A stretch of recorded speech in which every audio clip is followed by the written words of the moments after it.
Sargassum seaweed. You may have seen it wash ashore along the eastern coastlines of Trinidad and Tobago, sometimes covering the beach or even the entire bay. It's not something you want to see when trying to enjoy the sun, sea, and sand, and it's not something you want to smell either once the sargassum starts to rot. Wow, boys, it's a sort of a rotten egg kind of smell. It's a heavy, it stinks. It's very funky, smelling fresh.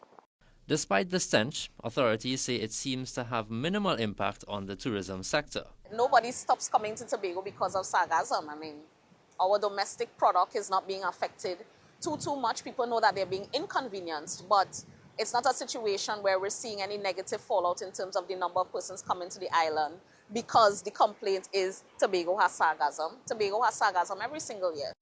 Now, while tourists have the option of choosing where to stay, some Tobagonians and fishermen have no choice but to live with it. To me, I would say normal, but it does affect shopkeepers and people who sell in whatever, grocery and mini-mart and things. Everything dropped. Yeah, at about 5% to me. The way I should do it in the area is wet. I went out this morning at 6 tuna catch for the morning. Depending on the severity, they say sometimes it's too risky to head out to sea. It clogs the impellers and damage the engines of most of the fishermen when they go out, and it also restricts them from being able to earn a living, because as you go out, most of the fishing, your net's going to be taken up with it, and your fishing rods and nylon and wires will also be taken up. So it makes it near impossible for you to even apply your living. And business owners are digging deeper into their pockets to remove the sargassum. Last year, we figure we've spent about $250,000 just keeping this beach clean.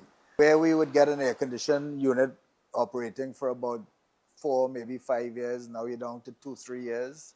But some have benefited from this abundant natural resource. I approached a girlfriend of mine, Lisa Phillips, who has been making her own a range of skincare products for 12 years now. And I inveigled her into integrating sargassum into the products. Now, those on Tobago's western coastline remain largely unaffected.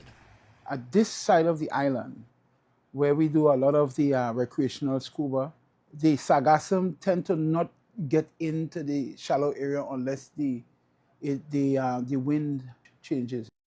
The sargassum growth peaks in March and can last up to October, but there's a reason for the East Coast buildup, and it lies in the origin of the seaweed.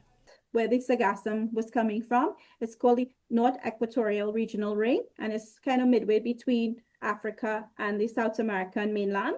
Basically, climate change in ocean circulation, as well as eutrophication or high level of pollution coming in from land-based sources.